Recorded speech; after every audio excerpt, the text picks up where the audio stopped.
नमस्ते, welcome to TAJ the independent journalist. నేను మీ జర్నలిస్ట్ సిద్ధు।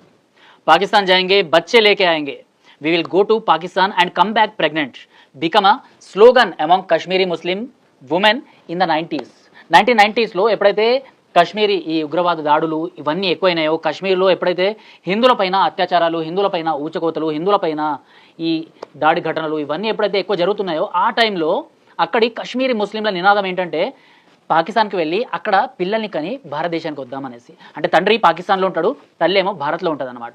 అంటే వాళ్ళకి కాబోయే పిల్లలందరూ అంటే ఎవరైతే ఉంటారో వాళ్ళు అటు పాకిస్తాన్ని ఇటు భారత్ని రెండింటిని ఈజీగా అంటే వాళ్ళ కశ్మీర్ ఏదైతే రాష్ట్రం ఉంటుంది కదా, వాళ్ళు ఏదైతే దేశం అనుకుంటున్నారు కదా, అందులో ఏంటంటే ఎలాంటి విషబీజాలు నాటుతున్నారు అంటే పాకిస్తాన్ పైన ప్రేమ వచ్చేలాగా. అంటే తండ్రి పాకిస్తాన్ వాడైతే స్వతహాగా కొడుక్కి లేకపోతే కూతురుకు కూడా పాకిస్తాన్ మీద ఏయ భావం కాకుండా అంటే కోపం కాకుండా ప్రేమ అనేది పుట్టుకొస్తుంది. ఇలాంటి విషబీజాలు కశ్మీరీ యువతుల్లో నాటిండ్రు. సో వాళ్ళందరూ పాకిస్తాన్కి వెళ్ళి ఇదంతా చేసేవాళ్ళు అనమాట. దాని గురించి ఒక ఆర్టికల్ మన తెలుగు న్యూస్ పేపర్లో కూడా వచ్చింది. 5 లక్షల మంది పాక్ యువతులు పెళ్లి చేసుకొని భారత్లోకి వచ్చిండ్రు. సో ఎక్కడి నుంచి అయితే అంటే ఇటు కాశ్మీర్ నుంచి అటు వెళ్తున్నారో అలానే పాక్ యువతులు ఇటు భారతదేశంలో పెళ్లి చేసుకోవడానికి వచ్చిండ్రు. సో ఇలా ఎవరైతే వచ్చిండ్రో వాళ్ళకి మీ వీసా ఇవన్నీ జప్తు చేసేసి పంపించేస్తుంది భారత ప్రభుత్వం. అదంతా పహల్గామ్ అటాక్ ఎప్పుడైతే జరిగిందో ఆ తర్వాత ఈ నిర్ణయాలు తీసుకున్నారు. సింధు జలాల ఒప్పందాలు ఏవైతే ఉన్నాయో సో ఆ తర్వాత వెంటనే ఈ వీసాస్ గురించి అయితే వచ్చింది. ఇప్పుడు చాలామంది భారతదేశంలో ఉన్న పాకిస్తానీలు అటు వెళ్ళిపోతున్నారు అనమాట. మన హైదరాబాద్లో కూడా ఇటీవల ఇదంతా మొదలైంది.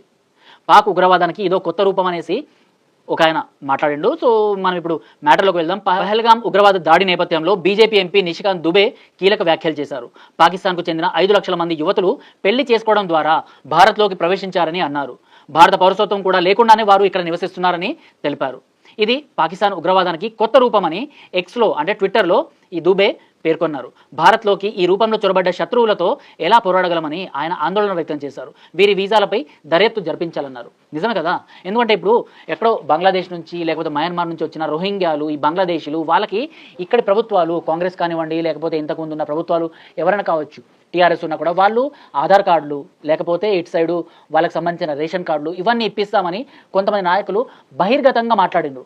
మీరు పాకిస్తాన్ కానివ్వండి బంగ్లాదేశ్ కానివ్వండి మీరు ముస్లింలు, సో మాకు ముస్లింలు కావాలి, సో మీకు ఇవన్నీ అందజేస్తాము, ఎవడొచ్చి ఏం పీకుతాడో చూస్తాము అనేసి ఒక మన తెలంగాణకు సంబంధించిన మంత్రి యథేచ్ఛగా మాట్లాడిండు. అలానే ఈ బార్డర్ ఏరియాస్ ఏవైతే ఉన్నాయో అస్సాం, బెంగాల్ ఈ ప్రాంతాల్లో మైనార్టీ అపీస్మెంట్ అనేది ఎక్కువ. సో ఈ బంగ్లాదేశ్ నుంచి మయన్మార్ నుంచి వచ్చిన వాళ్ళకి అక్కడ కూడా క్లియర్గా బంగ్లాదేశ్కి సంబంధించిన వాళ్ళు కానివ్వండి ఇంకెవరైనా కానివ్వండి వాళ్ళకి ఈ ఆధార్ కార్డులు రేషన్ కార్డులు ఇవన్నీ వెంటనే వచ్చేస్తాయి. ఎప్పుడో ఛత్రపతి సినిమాలో కొంతమంది శ్రీలంక నుంచి పొట్ట చేత పట్టుకుని ఇక్కడికి వచ్చిన తర్వాత వాళ్ళని కొంతమంది వాళ్ళ చేతిలో పెట్టుకొని అంటే ప్రభాస్ వాళ్ళ ఫ్యామిలీని సో ఎవరైతే ఉంటారో శ్రీలంక నుంచి వచ్చిన తెలుగు వాళ్ళు వాళ్ళని వాళ్ళ గుప్పిట్లో పెట్టుకొని విశాఖపట్నాన్ని కబలిద్దాం, విశాఖపట్నంలో వాళ్ళకి నచ్చిన పనులు చేయిద్దాం అనేసి ఎవరైతే అనుకుంటారో అలానే మన ఈ సో కాల్డ్ సెక్యులర్ నాయకులు ఎవరైతే ఉన్నారో వాళ్ళు కూడా అలానే ఊహించారు. అలా ఊహించిన తర్వాత వీళ్ళకి ఆధార్ కార్డులు కానివ్వండి లేకపోతే రేషన్ కార్డులు కానివ్వండి అంతెందుకు పాస్పోర్ట్లు కూడా చాలా ఈజీగా వచ్చేస్తున్నాయి వీళ్ళకి. ఇవన్నీ ఇప్పుడు బహిర్గతం అవుతున్నాయి. అలానే ఈ పాకిస్తాన్లో 5 లక్షల మంది పాక్ యువతులు పెళ్లి చేసుకుని భారత్లోకి వచ్చిండ్రు. అంటే వీళ్ళని పంపించాలి అంటే ఎలా పంపించాలి? సో మనం అంతర్యుద్ధం ఇదంతా మొదలైందన్నమాట. సో మన భారతదేశంలోనే వివిధ ప్లేసెస్లో వీళ్ళు ఉంటూ వాళ్ళ మనసులో పాకిస్తాన్ ఉంటుంది అనమాట. సో ఇప్పటికే మన భారతదేశంలో పుట్టిన కొంతమంది ముస్లింలకి పాకిస్తాన్ జెండలు కాలుస్తున్నా కూడా కోపం వచ్చేస్తుంది. సో కొంతమంది పైన అటాక్ చేస్తున్నారు. కొంతమంది ఆ రోడ్ల పైన ఏవైతే జెండాలు అతికించేసిండ్రో బజరంగ దళ్ హిందూ అని లేకపోతే ఈ విహెచ్పికి సంబంధించిన వాళ్ళు ఎవరైనా కానివ్వండి సో జెండాల్ని అతికించి వెళ్ళిన వెంటనే సో ఈ మూక అన్నది రంగంలో దిగుతుంది. రంగంలో దిగి ఆ జెండాల్ని పీకేస్తుంది అనమాట. అంటే పాకిస్తాన్ జెండాల పై నుంచి మేము నడవాలి అంటే మాకెందుకో మనసు పట్టలేదు, కానీ ఇజ్రాయెల్ జెండాల పైన అదే ఇస్లామిక్ కంట్రీస్లో భారతదేశ జెండాలపై నుంచి వెళ్తుంటే వాళ్ళు ఆ డీపీల్ని ఆ స్టేటస్లని ఆ వీడియోల్ని స్టేటస్ లాగా పెట్టేసుకుంటారనమాట. సో ఇలా పక్క దేశాలకి సపోర్ట్ చేసేవాళ్ళు అనమాట వీళ్ళు. సో వీళ్ళ అయ్యా ఎక్కడ ఉన్నాడు అంటే పక్క దేశంలో ఉన్నాడు అనేసి అయితే ఈజీగా అర్థమవుతుంది. సో ఇలాంటివన్నీ మన భారతదేశంలో జరుగుతున్నాయి. ఉగ్రవాద దాడి ఏదో పాకిస్తాన్ నుంచి వచ్చిండు లేకపోతే వేరే దేశం నుంచి వచ్చారు వాళ్ళతో ఫైట్ చేయాలంటే చాలా ఈజీ, కానీ ఇంటర్నల్ వార్ అన్నది మొదలు పెట్టడానికి ఇలాంటి వాళ్ళని తీసుకొస్తున్నారు. సో ఇక్కడ ఉన్న ఎవరైతే కాశ్మీరీ యువతులు ఉన్నారో వాళ్ళు పాకిస్తాన్కి వెళ్ళిపోయి అక్కడ పెళ్ళిళ్ళు చేసుకొని మళ్ళీ ఇండియాకి వచ్చేసి ఇక్కడ సెటిల్ అయ్యి ఇక్కడ పిల్లల్ని కంటున్నారు. ఆ పిల్లలు ఇక్కడ పెద్దగైన తర్వాత వాళ్ళ మనసులో పాకిస్తాన్కి సంబంధించింది కాకపోతే ఇంకేముంటుంది? ఇప్పటికీ కాశ్మీరీలను అడిగితే మీకు భారతదేశంతో ఇలాంటి రిలేషన్షిప్ ఉంది, భారతదేశాన్ని మీ దేశంగా నమ్ముతారా అంటే వాళ్ళు చాలా హట్ అనేస్తారు. భారతదేశం మాకు దేశం ఏంది, మేము పాకిస్తాన్ని మాత్రమే పొగుడుతాము, పాకిస్తానే మాకు ఇస్లామిక్ కంట్రీ కాబట్టి, మేము ఇస్లాంకి సంబంధించిన వాళ్ళు కాబట్టి సో పాకిస్తానే మాకు కంట్రీ అని వాళ్ళు యథేచ్ఛగా బహిర్గతంగా ఈ మాటలు చెప్పేశారు. సోషల్ మీడియాలో ఈ మధ్య మీరు కొన్ని వీడియోస్ చూసుకుంటే ఇదంతా మీకు కనిపిస్తుంది. అలానే కొంతమంది పాకిస్తాన్ ఎలా అయితే సెపరేట్ దేశం ఉందో ఇస్లామిక్ కంట్రీ, అలానే కాశ్మీర్ కూడా ఇస్లామిక్ కంట్రీగా సెపరేట్ దేశం ఉండాలి అనేసి వీళ్ళ మైండ్లో విషబీజాలు నాటేస్తున్నారు. సో దాని ఫలితం ఏమవుతుంది అంటే ఇటు భారత్ ఇటు పాకిస్తాన్ ఎలాగైతే మత ప్రాతిపదికన విడిపోయాయో ఈ జమ్మూ కాశ్మీర్ కూడా అలానే విడిపోవాలి.